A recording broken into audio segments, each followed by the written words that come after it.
So how do we feel about this? Should I get it closer?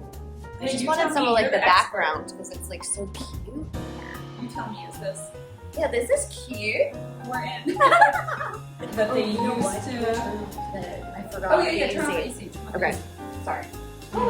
There we go. Perfect. Okay, wait, start that over again. So you majored in political economics, Googled Yes. it, still don't really know. So political economics, it basically is an old-timey term that they used to use to explain what economics is. But basically, it's sort of the work of a lot of these social, behavioral, economic theorists. Like, I did a lot of reading of Hobbes and Locke and Rousseau and all these people about the social treaty. Like, I didn't absorb any of it. I really couldn't tell you what any of it. Just the fact that you know those names though, I'm like, wow. Okay, keep going. What I focused on for my actual major was taking classes around like the social impact of modern politics and economics. So I would do things like wanting to understand less of the how and more of the why and like what effect the things we do have on people, if that makes sense. So would that be like inflation happening right now? And like Sure, the yeah, yeah, politics involved in that and how it affects people? Or... Yeah,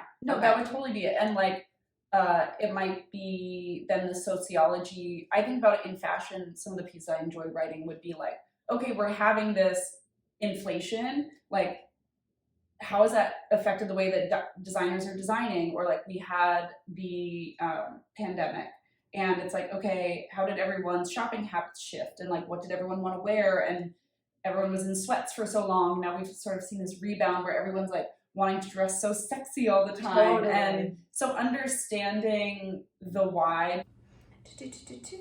So I'm always curious though, like when you were the senior editor at the Zoe Report and you had people that like wrote stories for you, did you assign those stories or would they come to you and try and get them approved? So it's kind of both. Because I'm always curious how people come up with that many new stories about fashion every week. I think you sort of like end up trying to reinvent the wheel a lot, which is not always the most productive. Like, I think a lot of companies, not just with fashion, but in general, like there's this push to create content, and I sort of struggled with like, what do you do when you don't feel like you have anything fresh to say that's like that exciting or feels that new? What do you feel like is the most repeated, reused story?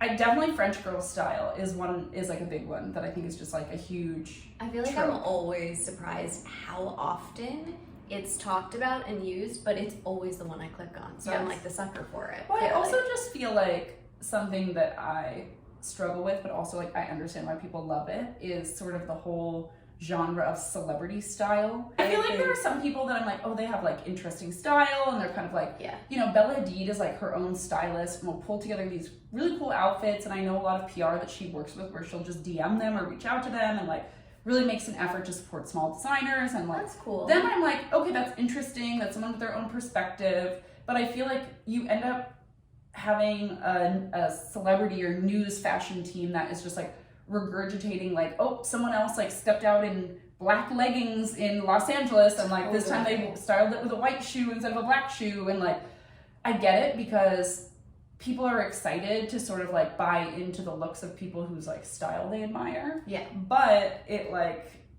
it's a feels- little soul crushing to me to like write the same story over and over again that's just like slightly different. I was just gonna say it's always interesting like where our journeys start.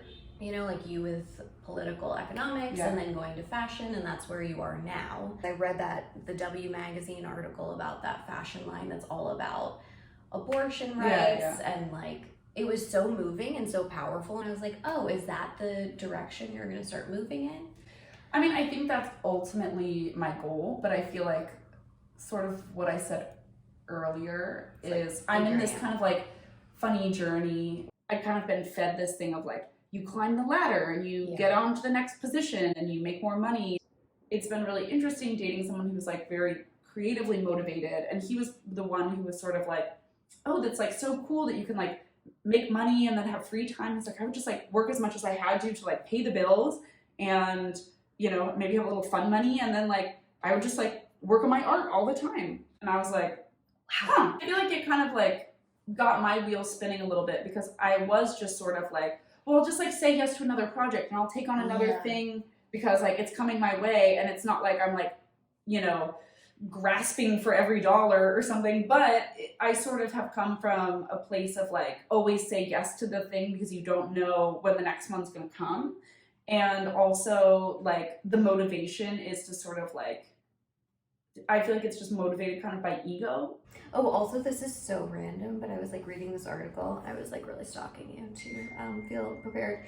And there was like, do you have a framed thing that says, "Dear world, I'm writing you this letter to inform you of my unbreakable nature"? I do. That's all. Love, women everywhere. And I was like, it's like a Cleo Wade poem. Do you know her? She lives in New Orleans and she's like a poet.